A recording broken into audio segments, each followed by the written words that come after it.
तुम्हारी साथ वो आवाज बन रही है। भूखे ने केवल नाद दिखे। हम ज्ञान की बात ना के जाना।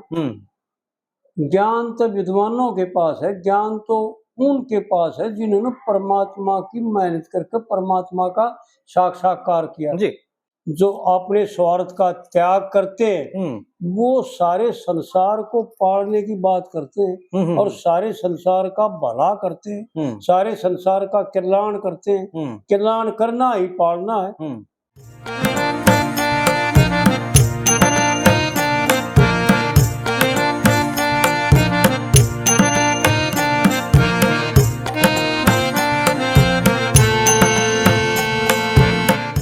जी बाबूजी। असल में क्या है कि हमारी साथ वह बात बन रही है, वह कहावत बन रही है। किसी गरीब की लड़की थी, बहुत गरीब घर था, उसका रोटी भी जो है ना टेम उग के मिलनी थी।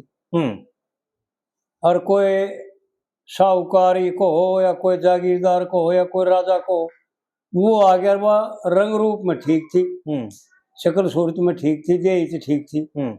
वो उसके पिता ने बोला भैया लड़की मेरे ब्याह दे। मेरा जी मेरे पास ब्याह पीछे थे कोई ब्याह क्या करूँगा। मेरा कोई बात ना, मैं माला घाल के ले जाऊंगा। मेरा जी माला घाल के ले जाओगे तो ले जाओ। तो वो माला घाल कर उसने ले गया और ले जा करके वारा में बोली, उससे पूछने लगी मेरा जी आप मैंने किच ले जाओगे। बोले अपने घर ले चलूंगा, तू चलते सही मेरी साथ, तना अपनी ठाठ दिखाऊंगा। मेरा जी आपको क्या ठाठ है। मेरा चाल दिखाऊंगा तेने, बताए तो क्या बात बनेगी, तेने दिखाई दूंगा। मेरा जी रोटी मिलेगी। मेरा रोटी बतेरी तू चाल। उसका कोई ध्यान ना रही, भाई रोटी एक बुझ दिया। पूरे जा करके उसने दिखाने लग गया सोने चांदी के ढेर, चांदी के रुपये, कागजा के रुपये ढेर दिखाओ, कपड़े रेशमी मलमल सब तरह के ढेर दिखाओ। ये तेरे है, ये तेरे खातर हैं, तू किम्मत बरती है, किम्मत दे तेरा, ये देख मेरे पास इतना पैसा है, इतनी चीज है, इतना सोना चांदी है। और वह एक फिर 2 मिनट में फिर उसने पूछ ले, वो दिखाओ ना, देख ये सोना देख, ये चांदी देख, ये कितना पड़े ढेर का ढेर। अगली ने ना दर तुम्हारी साथ वो आवाज बन रही है। भूखे ने केवल नाद दिखे। हम ज्ञान की बात ना के जाना। ज्ञान तो विद्वानों के पास है, ज्ञान तो उनके पास है जिन्होंने परमात्मा की मेहनत करके परमात्मा का साक्षात्कार किया जी। क्योंकि ज्ञानो स्वरूप परमात्मा ही है। और यो जीव भी जब तक अज्ञान का त्याग नहीं करता और ज्ञानमय पहुंच नहीं जाता, साधन नहीं करता, जब तक यो अज्ञानमय है नहीं तो यो भी ज्ञानमय है। लेकिन यो ज्ञानो स्वरूप जब बनेगा जब इस मिथ्या का त्याग कर देगा।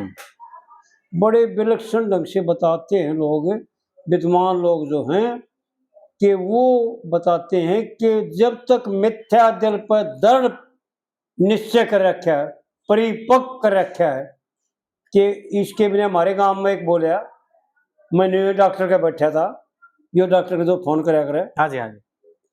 और वो डॉक्टर सुना कर मेरी बात और मैं उसको बता रहा था बढ़िया बढ़िया बात। भाई ऐसा करना चाहिए, ऐसा नहीं करना चाहिए, किसी के साथ द्वेष नहीं करना चाहिए, झूठ नहीं बोलनी चाहिए, ये पाप नहीं करना चाहिए, ये नहीं करना चाहिए, वो नहीं करना चाहिए। तो वो बोला भाई भगत जी तेरी बात तो बढ़िया है, लेकिन भाई तेरी बात तब चला तो बालक तो ना अपने। तो मैं बोला अरे भले मानस, तू अपने बालका ही बात करे, तू पड़ोसी बालका पाड़ दे, तेरे माध्यम चाहिए। हाँ बिल्कुल।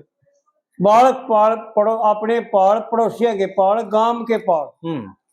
और वो महात्मा लोग जो ज्ञान को जानते हैं, जो परमार्थ को जानते हैं, जो अपने स्वार्थ का त्याग करते हैं, वो सारे संसार को पालने की बात करते हैं और सारे संसार का भला करते हैं, सारे संसार का कल्याण करते हैं। कल्याण करना ही पालना है। हम तो नरक में दिखाते हैं उनको। यानी हम अपनी संतान को, अपने संपर्क में आए हुए को यूं मान कर चाल, सत्य तो यही है कि भाड़ में झोंक रहे हैं। अपनी संतान को भी, अपनी स्त्री को भी जो अति प्रिय है, और जिससे मिल करके यो शक्तिशाली बनता है। जी।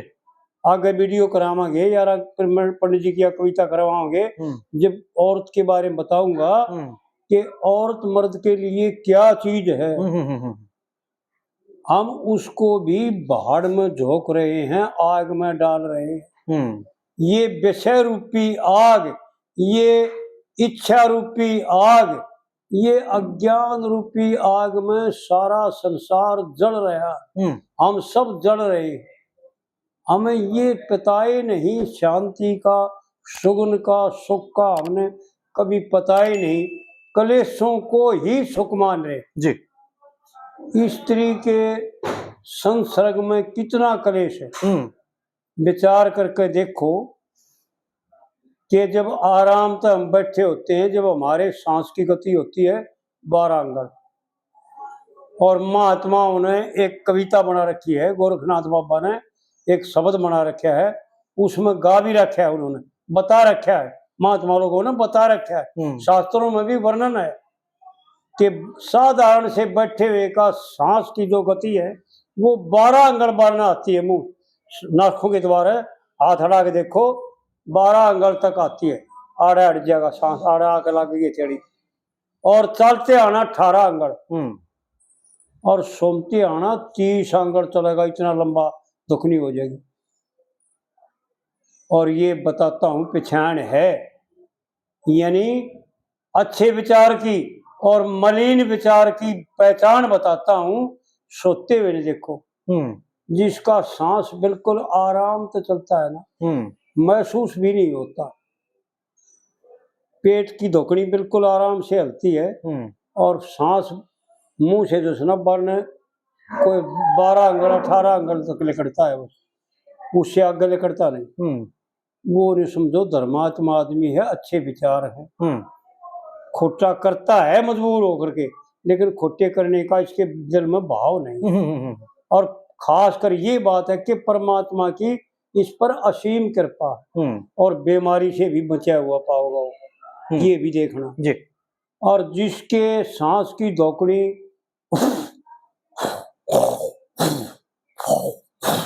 ऐसे करता होगा ना, यूं समझ लो इसके विचार बहुत मलिन है, इसकी सोच बहुत माड़ी है, और यो कर्म भी माड़े ही करता है। पूछने की जरूरत नहीं। या ईब अच्छा है तो पाछे माड़ी कर कार है, जिनसे ये मिला है। कितने न कितने कमी जरूर है, बहुत बड़ी नहीं तो सांस बहुत हल्का चलना चाहिए। गोरख साहब ने एक शब्द में गा रखा है, बैठत 12 चालत 18 सोवत पूरे 30, और मथन करे जब 64 टूटे, कैसे भजो जगदीशा।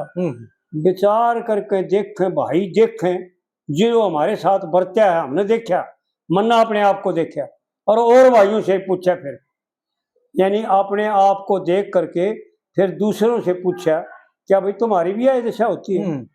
यानी इतना तेज सांस चल है उस वक्त कि 1 मिनट नहीं होता पूरा। 1 मिनट स्त्री संसर्ग, 1 मिनट बहुत घना समय है, क्योंकि 60 सेकंड तक कोई भाई चलता नहीं। कोई 25 पर रह जाता है, कोई 15 पर रह जाता है, कोई 30 पर जाता है, कोई 40 पर, 50 पर भी कोई जाता है, और 60 सेकंड गिनता कोई गिनती करे, गिन के देखा भाई। अपनी स्त्री से संसर्ग करें, जब गिन करके देखें तो कितने झटके देता है, ये गिनती है।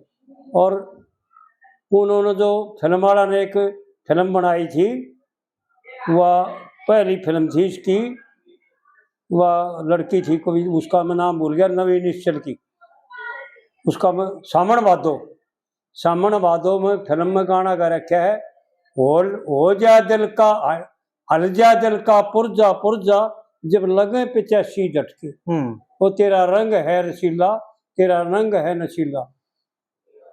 तो कहने का तात्पर्य ये है कि शास्त्रों में ऐसा बता रखा है, जो पूर्ण ब्रह्मचारी है वो स्त्री के साथ भोग करते दफे 85 झटके लगाता है। खुल के बताता हूँ भाइयों को।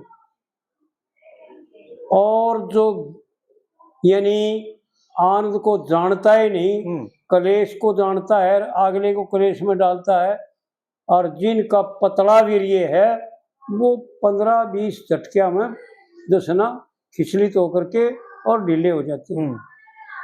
तो कहने का तात्पर्य ये है कि अपने प्राण की गति ने देखें, कितना ये परिश्रम कर ले, भागते आना भी इतना सांस नहीं चढ़ता जितना सांस मैथुन करते आना चढ़ता है। इतनी धोखनी तेज चलती है जी। तो विद्वानों ने, महात्माओं ने, और शास्त्रों में लेख है, और विद्वानों ने शब्द बना करके वो गाए। गोरखनाथ का ये शब्द है कि बैठत 12 चालत 18 सोवत पूरे 30 और मथन करे जब 64 टूटे, भाई कैसे बजाएगा जगदीशा। तो ज्ञान की बात उनके लिए एक असंभव है, उनका ज्ञान नजदीक नहीं आ सकता, वो ज्ञान को प्राप्त नहीं कर सकते जो विषयों में लीन है, जो रचे पचे हैं संसार में, जो संसार को ही आनंद मानते हैं, स्त्री के विषय को ही परम आनंद मानते हैं, यानी कलेश को आनंद मानते हैं।